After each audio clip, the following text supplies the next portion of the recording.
Hey there everyone, hope you're well. Andy here at Audi Upgrades. Today I've had a new client drop off their 2019 Audi A5 Sportback in this lovely Daytona grey. Been having a long conversation with this customer in organising these series of retrofits, and on this car we are carrying out firstly the genuine Audi rear view camera system. So this is the genuine one because it's got VW box with VW tape on it. So this is the real McCoy rear view camera for this vehicle as if fitted at the factory. And when you buy this kit, or when you have this kit installed specifically, it's registered against the car on the Audi database. So this car will then show that it has a rear view camera from factory, even though we're fitting it today. Now, if someone fits, or if you have fitted a rear view camera that's not genuine, then the car will continue to say it has no rear view camera, even though there might be one fitted. But this takes into account, this is obviously covered with Audi warranty, 2-year Audi warranty. It's the real McCoy, it's genuine Audi parts, it's the real deal. It's not a third-party camera, it's not refurbished Audi parts, but without the official kit. Because when you buy this official kit, it comes with a little booklet, and you would have seen that in some of my photos for other retrofits. It comes with this DVD style booklet case, and in there are some codes, and those codes we type into the computer when we fitted the camera, and it activates the camera in the car and configures the car and then registers it with the Audi database. You can only get that booklet if you buy this kit. You can't buy that booklet on its own. Nothing like that. You have to buy it. So it's in this box. And so that's the way and then that booklet is handed to the customer because those codes can only be used once, and they're used against the vehicle that I will use it on. So it will be used against this car. And so when the owner of this vehicle then potentially sells the vehicle to someone else, they should carry that document, like with the V5 paperwork and everything else, to the new owner as well, because it's bound to this vehicle. And if you have a rear view camera fitted without that booklet, it's not a genuine rear view camera. It might be genuine Audi parts, or it might be aftermarket third-party parts, but it's not the real McCoy, because you only get that if you order the kit from Audi. So that's the first thing. We're also putting a Ghost Immobiliser on this vehicle. So we're going to put the Ghost 2 Immobiliser on here just for an extra peace of mind. We are also swapping the front grille for a HoneyComb aftermarket grille. So the customer is supplying the grille. It's just over here. So I'll take some photos of that. So it's a gloss black HoneyComb grille. So we're going to swap that over. We're going to debadge the back of the car and put the genuine Audi black badges on the back as well. So again, not aftermarket, but actually the real gloss black badges from Audi. I'm a firm believer in badges, that you buy the real ones from Audi. They're better quality, they last longer, they don't chip, they don't flake. And it's worth paying the extra just to have it done right with the real stuff.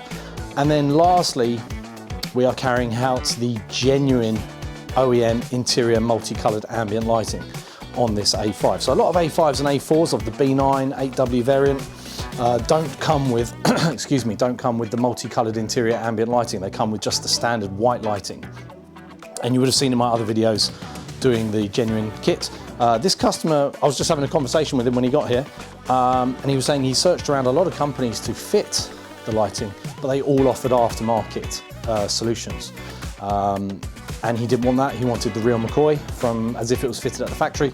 So I've got all new genuine Audi trims. They're all here. Look, they're all here in boxes. So these are all the new trims, VW, Volkswagen on the box. So these are all the genuine trims that we're going to swap over for the multicolored ambient lighting. So it will include new trims up here in the doors, storage lights into each of the 4 doors, multicolored footwell lights for the front footwells and the rear footwells, and then strips down either side of the center console, multicolored, and multicolored lights in the cup holders, which are white at the moment. And the difference between the white lighting and the multicolored is there's also more lights. So he doesn't have those footwell lights at the moment. He doesn't have the door storage pocket lights in white. So it's not a like-for-like replacement. You get white lighting with less lights, or multicolored lighting with more lights. So it's not only replacing the white ones, but it's also adding new ones at the same time. So it's a pretty big job. So I've got the car here all day. It'll probably roll over into tomorrow as well. See how I get on. But yeah, really looking forward to getting to this. I love these kind of retrofits, especially when doing it all with the real McCoy, all the real kit. We're ready to go. So I'm going to take some photos and all that usual jazz. But I hope that was of interest, and let's get cracking. Cheers, guys.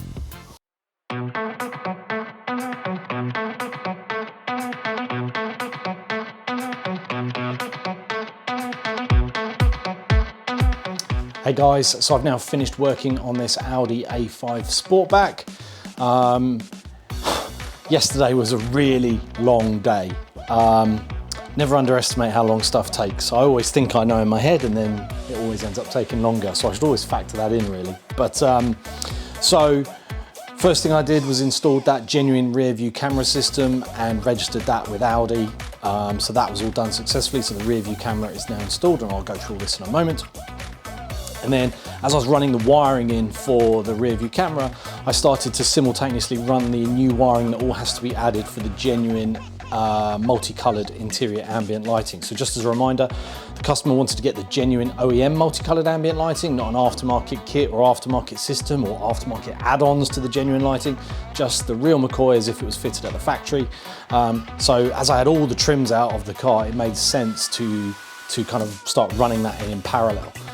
The rear view camera wiring goes down the passenger side under the carpet and along where the main loom is of the vehicle, so it made sense to kind of run the additional wiring for the multicolored ambient lighting. So did that, started on the footwells, so the footwell lights are replaced for multicolored ones in the pre-facelift A5. In the facelift A5, if you have multicolored ambient lighting, the footwells are now not colored. Another cost-saving exercise, I'm sure. So I ran those in first of all for the rear footwell and front footwell.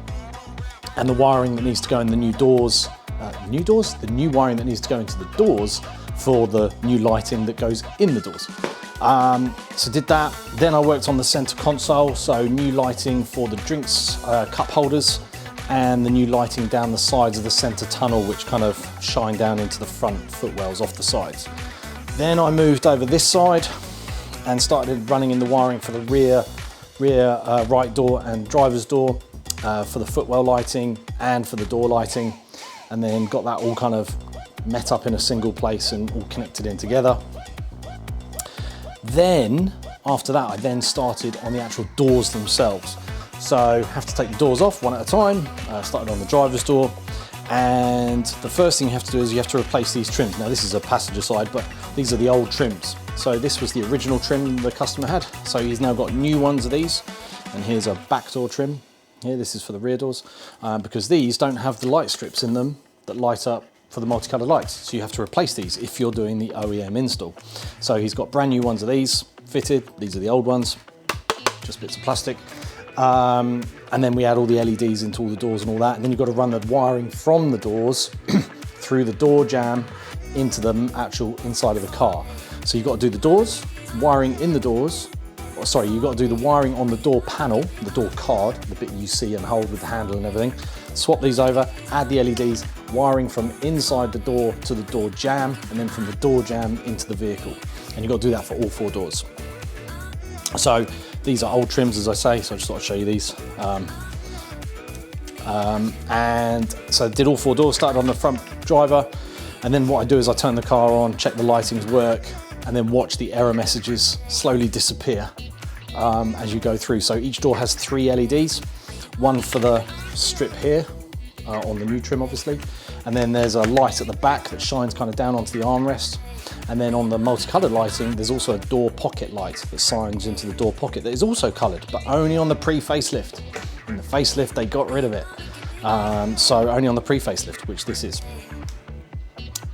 So yeah, so 3 LEDs per door, so 12 errors I started with, and then as I do a door it goes down by 3, so 12 to 9 to 6 to 3 to 0 as you do all the doors. So I've done that. Then I cracked on with, and that was the ambient lighting pretty much done, but that took, I started at 10 AM, finished, or got up to that point by about 6 PM. So then at 6 PM I started on the front grille, so I fitted his aftermarket HoneyComb grille, moved the parking sensors over, his number plate over, and we fitted the genuine black, gloss black Audi badge to the aftermarket grille, because actually the black genuine badge, Audi rings, does fit on the aftermarket grille. Sometimes aftermarket grille, the Audi ring section is slightly smaller or bigger and you'll find the genuine badges won't fit, but on this case the genuine badges did fit, so happy days. Then once that was done I hopped straight, then it got to about 8 PM, maybe a little bit before then. Then I got straight on to fitting the Ghost Immobiliser. So I fitted a Ghost 2 Immobiliser to this vehicle just as a added peace of mind for the customer. Obviously, no security is 100%, but it all helps, right? So Ghost Immobiliser, and I've just actually finished registering that with Auto Watch today. So that now is in place, and I'll show you that as well. And then I debadged the back of the car. So took the A5, the 40 TFSI and Quattro badges off the back of the car. And we're going to replace the Audi rings on the back of the car to gloss black as well. But foolishly, it's not a mistake I generally make very often, but I ordered the wrong badges. So these are the black badges for the rear emblem, but unfortunately I ordered the wrong one and it doesn't fit. So I've now ordered the right one, and I'm working with the customer to sort out when I'll put that back, obviously at my expense and all that, because that was a mistake I made. So we'll deal with that probably in the next few days. But yeah, other than that, car's all back together, no faults. Oh, I calibrated the rear view camera using the domino board you see on the back wall there. Like to make sure everything's done properly. A lot of people don't calibrate rear view cameras. The camera will still work and there's a picture, but it will leave a fault on the computer diagnostic scan. So if you calibrate the camera, that clears that fault and it just gives a nice clean diagnostic scan when there's no other faults on the car. Nice and clean bill of health. Other than that, and then enable traffic sign recognition, lifetime maps, latest 2024-25 maps, and the ability to update the maps for life going forward, and chirp on lock and a couple of other little tweaks really. But other than that, that is everything I did. So now what I'm going to do is with the magic of video editing, I'm going to jump into the car. And here I am in the car. So switch to my other camera now so I can hold that. So here I am in the car, and you can see now those light strips there that were previously missing. So there's the one on the driver's door, and on the back doors there you can just see the corner of it there, and obviously on the door behind me. So when you unlock the car, the footwell lights and those white lights come on briefly when you get in the vehicle and so forth. But I've just sat in here, so the car's decided to go to sleep. So if I turn the electrics on, there you go, look at that. You can see all the lighting kind of kicks in. So I've got it set to blue on the line colors. These are called line colors, and these colors here where my fingers are pointing and the footwells are called surface colors. And then you've got your drinks holder here and the side. So this is purple, this is currently purple. The footwells where my feet are purple, like that. And obviously in the back as well. And then you've got purple here and the purple storage light, and then your line color here. So if I go to, I know you've probably seen this before, but if I go to, no, not driver settings, vehicle assist, vehicle settings even. Here we are. Now you can have all white if you want, like this. You can have maritime blue, everything goes blue, like so. You have impulse red, everything goes red, like so. Here as well, storage and all that. And then you've got individual, and this is where you can really customize it. So you've got footwell brightness. So if I just twiddle that, I can make the footwells darker and brighter like this. So I'll put that back. You've got surface lighting brightness. So surface lighting, as I said, is the lighting that shines onto surfaces like the armrest. So if I turn this down, you'll see that disappear like that. And that does the storage as well, but you see the line light remains on. And then you've got your line lighting brightness, which if I do that, you guessed it, you can adjust the brightness of that one. And here it is on the driver's door, so like this. Hopefully you can see that. On and off. And then you've got your surface lighting color. So as you can see, it's a 32 color palette, and it's currently set to purple. So if I spin the dial around, you can see it flicking through greens and yellows and oranges and round to red like this, and ultimately wrap round to white. Let's put it on green. So, and that also changes the footwells as well, as you can see, and the rear footwells. I just can't reach around there. That's an age thing. So line lighting is set to blue. So here you can see it on blue. What about if I shine it on that one? If I spin it around, you can see it changing green, yellow, red, etc. So, and this obviously applies to all four doors. If I hold it there, you can just see that back door. If I spin it around, hopefully you can see that changing. But yeah, so there you go. Let's put it on red. red and green. So yeah, so that's the multicolored interior lighting, and then you've also got Audi Drive Select, and that changes between white and yellow and red depending on your drive select mode that you change here. It's okay, it's not that great, but you know, it does the job. So yeah, there we go. So that's the multicolored ambient lighting. The front grille and stuff, I'll put some photos up of that about now. There's the front grille and the rear view camera. I'll tell you what I'll do. Let me oh, actually, before I do that, let me show you the Ghost Immobiliser. So the Ghost Immobiliser will cut the engine out as soon as you put it in gear. So if I was to jump in the car now and start the engine starts. If I go to put it in drive, you can see it cuts out and you get a fault because we're basically cutting the artery to the engine. So the car's not very happy. So if we turn the car off, I'm just going to open the door and close it again. So you can always start the engine, but you can't go anywhere as soon as you put it in gear. So that's how Ghost works. It basically does that. So now what happens is, if I now start the electrics first, got this engine fault which will go once I put the ghost code in. So now I'm going to put my ghost code in using a combination of buttons on the steering wheel and window and so forth. You get 2 indicator flashes. You saw those 2 indicator flashes there. I now start the car. The errors are all gone, and I can put it in drive, I can put it in reverse, and all that good stuff. So that's the basic principles of how Ghost work. You can obviously choose your own code. We show you how to change these buttons so you can use your own code. But yep, that's all done. So that's the Ghost. And then obviously, if I put it into reverse now, there's the rear view camera with dynamic guidelines. You can see the lines moving there. Hopefully you can see the lines moving there. I'm trying to do this.